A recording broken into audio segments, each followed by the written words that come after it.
Picture a city with underground sewers, straight paved streets, and public baths.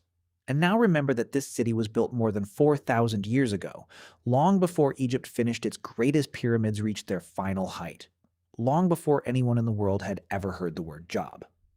Welcome to the Indus Valley, one of the most mysterious civilizations in human history, and today we are going to answer a question that sounds simple, but is actually one of the strangest puzzles in archaeology.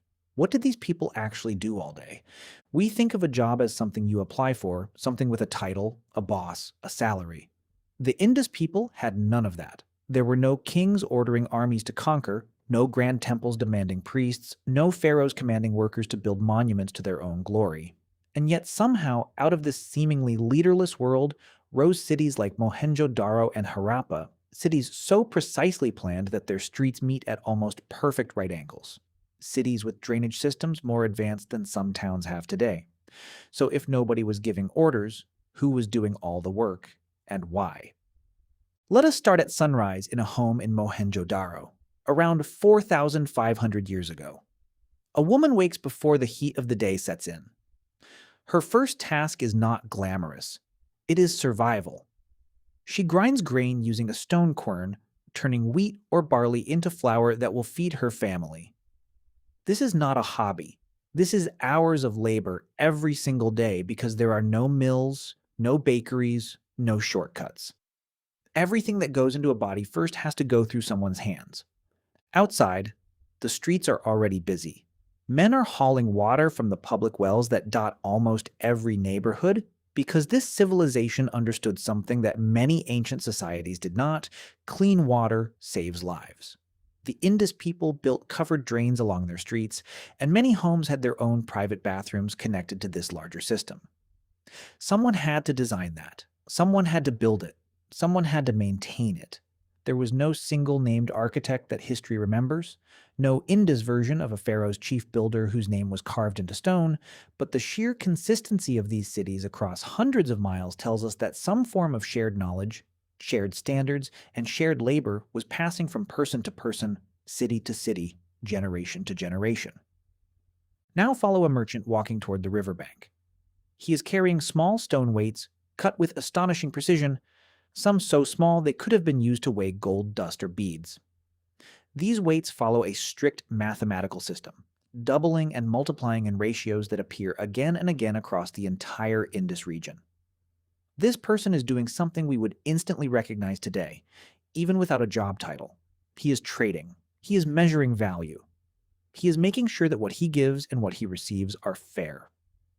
Indus seals, small carved stones showing animals like bulls and unicorn-like creatures alongside a script we still cannot fully read, have been found as far away as ancient Mesopotamia. That means someone from this civilization thousands of years ago was moving goods across deserts and seas to trade with people who spoke a completely different language, believed in different gods, and lived under a completely different kind of government.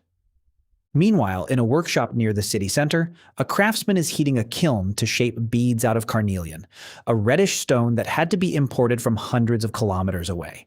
He heats it, chips it, drills a hole through its center, using a specialized bow drill and stone-tipped bit so fine that modern jewelers still study how it was done.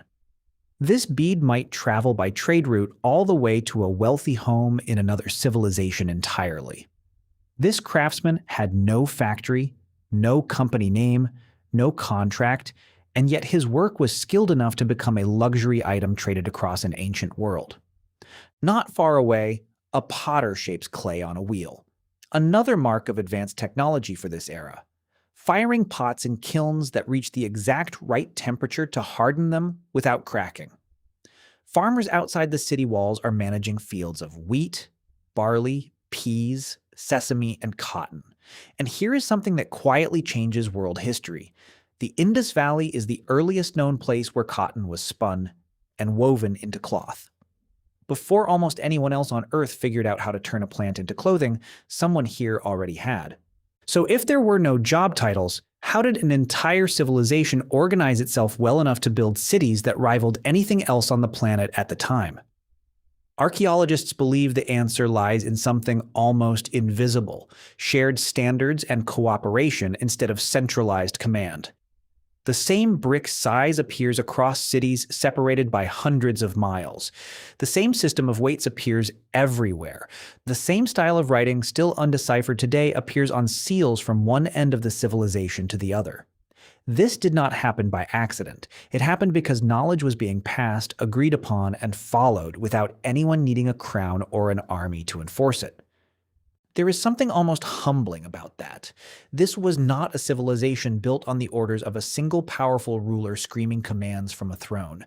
It may have been built by ordinary people, farmers, traders, potters, builders, water carriers, and bead makers, all quietly agreeing on how things should be done, and doing them day after day for hundreds of years.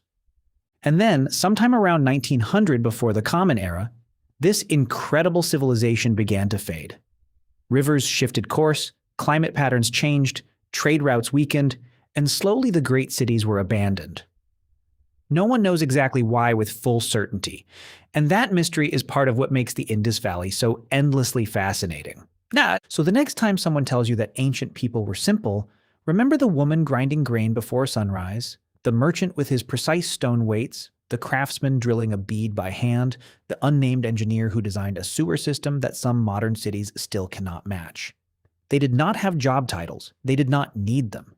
They had purpose, skill, and an entire civilization quietly depending on them to show up and do the work every single day for hundreds of years.